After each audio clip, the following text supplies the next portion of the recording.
Hi everyone, it's Margaret Manning here. Welcome to 60 and Me. Welcome to a brand new sunny, hot day. Hope that you're doing great. It's lovely and warm here today. The sun is shining. Nature is in abundance. It's just a beautiful day, but it's very warm. And so I hope that you're enjoying your day wherever you are in the world.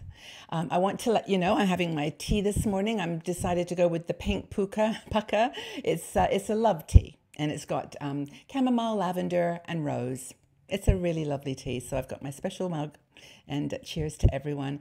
I really want to thank you for being here. I cannot tell you how much I enjoy our community and just your presence here. So thank you so much for joining in and always taking an interest in what we talk about. We listen very carefully to what you say. And I wanted to thank, first of all, our sponsor for today's Mornings with 60 and Me show, Puritan's Pride. We take a great interest in staying healthy and well here at 60 and Me, all seasons of the year. And you can check out the Puritan's Pride website to learn about how the right nutrition can really contribute to a healthy lifestyle. So thanks to Puritan's Pride. Now, hope that you're feeling healthy and strong today yourself and in the mood for a little nostalgia. You know, one of our bloggers, Pat Keane, has written an article about what's the word? Sort of your memories and how to record them, how to take some interest in sharing your life with others. And she starts off by reminding us that, you know, we often sit down after we have lost someone in our life and say, oh my gosh, I wish I had asked them more questions, especially like my dad, for example. I really wished that I'd asked him more questions about his life. And, you know, you just don't think about it when you're young. You've got so much else going on. But how many times you said, you know, gosh, if I only had known this piece of information, what I should have asked. And then do you think what people might want to know about your life? You know, the stories that we tell, you know, they're the roadmap of our lives. And it's really wonderful to leave something for your grandchildren and your children to know about you in a casual way. You know, of course you want to tell them the important things and they know most of it. I mean, I'm sure you've told over the years, but maybe your grandchildren are young and they don't understand yet. And how wonderful it would be to just take a minute to just write down your history of your life. And, you know, looking back, we find that our lives are pretty extraordinary. You know, in their simplicity sometimes, in their complexity. Wow, the things that have happened to me in my life in the 69 years that I've been on this planet, it's really kind of breathtaking to think the travel, the things I've learned, the life experiences. And, you know, maybe we're more thoughtful now that we're older and we start to think, you know, maybe there's something worth sharing here with our children and grandchildren. Benefit, you know, from knowing about the life challenges that we faced, the great memories, the fun things, and then the detail. You know, where I lived, you know, what experiences I had in school or in college, the travel experiences. And, you know, some of my memories are super vivid. I can tell you every single detail. But lately I've noticed that some are kind of fading a little bit. Like it's like, well, of course, our computers in our brain are full. Or they're getting full. So, you know, we've got to think more logically about documenting some of our experiences. It doesn't have to be heavy. It doesn't have to be, you know, sort of really well constructed or written. Just write it down any old way you can. And Pat reminds us that writing a book or a memoir is not the only way that you can, you know, make a record or make a sort of tell the story of your life. Now, she has written a book. And I actually have some things, I have kept journals and books, and I've done something else that I'll tell you about in a minute. But you don't have to write a book or write a memoir. That just sounds overwhelmingly complex and time-consuming and scary.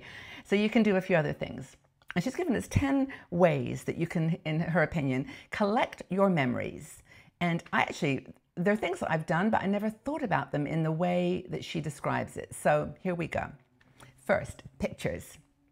Now, we are all digital these days, right? So we've got 1,000 pictures. I've got, I think, 5 pictures of my mom and less than that of my dad. Because we didn't have cameras in those. We didn't have mobile phones. We didn't have great digital, what's the word, impetus or, you know, sort of a motivation to take a lot of pictures. So it wasn't until recently, really, that we've been able to do such crazy, wonderful things with video and picture. But go through your pictures and date them. You know, just if you can remember, stick a little sticker on them, the date, even just the date and where you were. Make a scrapbook with the pictures. And there's some really cool apps that you can go online now, and you can either revive old pictures. So if it's got sepia tones and they're very old, you can actually now brighten them up in black and white or different clear tones. And then, of course, there's lots of scrapbooking apps that help you just gather the pictures. I use Smilebox, which is an app it's a Hallmark product, and it's online. And there's a subscription for the fancy templates, but there's a bunch of free templates too, so you can pretty much do it for free, just to gather your pictures in digital form. Another thing is stories that you write down. It doesn't have to be a book. Now, for example, you can just take a notepad and just scribble memories, like bullet points. You don't even have to say, you know, trip to Greece, you know, 1985, you know, had a great experience with the kids, remembered my son losing his zebra water arms or whatever. whatever comes back into your mind. And then I've ordered a book. I've been working on it, called The Book of Me. I've got it doing something else. It's propping something up right now, but it's a little notebook where you just are asked various questions and then you answer them as best you remember. But it's called The Book of Me. I'll leave the link to it. Actually, it's not that expensive. You can buy it online. Another thing is letters. Now, letters are very precious and private, and I don't expect that we write too many letters anymore. We're kind of in the world of email. But if you write a letter to each of your children or to friends, or your ex-husband or anyone, just write a letter, just remembering something positive about it, or just about their lives. It's a really nice gift, a little letter, and just keep them. Don't even have to put them anywhere. Just say when I'm gone, when I've left the world, you can read this letter. It's a nice gift. I also, when my kids were both 18, I went back and did a year by year. You know, when you were 12, we lived here, you went to school here, this was a highlight. And I'm so, so glad I did that, because I've actually given it to them, but I've kept a copy. Because knowing them, they've lost it, which is as you do. And so I think that's a nice idea too. Now, your parents and your grandparents, who were they? What could you write down so that your family, your children and grandkids or friends would know something about your parents? I have one friend, her name's Mary. She and I knew each other when I was 14, 15, 16, and she knows more about my parents than I remember. Or certainly my mom. So it was really, really lovely to stay in touch with her. And the same with me with her parents. Her mom had the most amazing impact on me in my life. And I didn't even know it until I was 30. But I wanted to thank her. And so that's powerful. Now, voices. You can record your voice. Look what I'm doing. Just turn on your camera, press the button and talk. You don't have to look great or make it special. Just leaving this note for you guys because I remembered this and wanted to say it. Talk about important moments in your life, but also just share your presence on video. It's really nice. Or you can record on just a recorder. Just lift up a recorder, and people in the future, I think even kids now, are really into audio and visual. So maybe a book is great for our generation, but not so much for younger kids. But anyway, a time capsule is another thing. And this is really fun, where you can put, clippings, letters, tickets from movies, theater, receipts, receipts for whatever. Like I keep my houses that I sold in the past, I keep the little real estate brochure, silly things, but they bring back those memories. Another thing is recipes. Now, in my case, this would be a very, very short letter or short note sharing my favorite recipes. I think the tuna melt that I was able to pull together for my kids when they were teenagers was about the biggest hit in my recipe list. But many of you love to cook, and your recipes are remembered. How cool is it when they say, this is the cheesecake that my grandmother used to make? Or this is the cake that my mom was really good at. Sausage rolls. My mom was great at sausage rolls.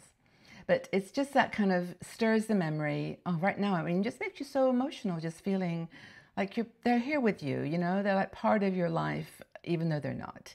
and it's through these types of things. So that's important. Okay, I got to pick up the pace here because I'm rambling.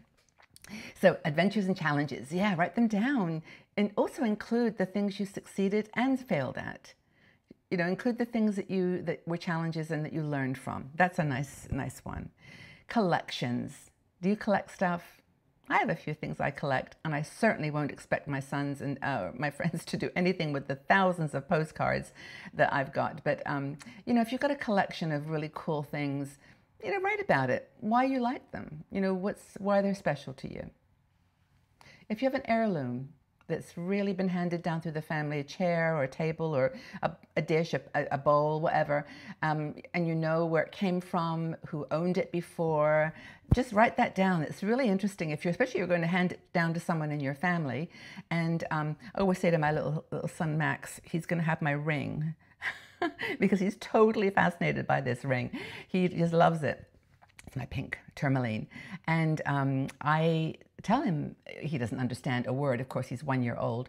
But I tell him, you know, you can have this when I'm gone because I bought it in Zurich and it was the most special purchase. I was very happy in love and I was getting my life was just perfect. And I went into a shop and I saw this ring and it was like, whoever owned that ring, I want it. And I bought it. And yeah, so it has that really heart connection. So Max, it's for you. The final thing is to say that our words take root. You know, they're the trees that grow after we die, and they're the things that really bring nourishment and joy and happiness to our families and friends. And I know I look for that in my friends and family too. I hope we can all take a moment to remember how precious we are to each other. So thank you, Pat, for this article. It really stimulated me and got me thinking about other ways to tell your story. And if you plan to tell your story, I'd love to know how you're going to do it. Of all these ideas, how are you going to tell your story?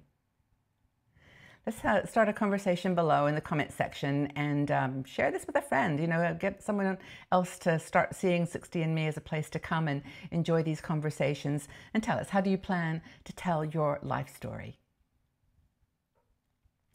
All right, everybody. Well, have a wonderful day. I hope that you're enjoying some sunny weather too and getting out there, having a great time. And I look forward to reading your comments and look forward to speaking with you all again really, really soon. Take very good care. Bye-bye for now.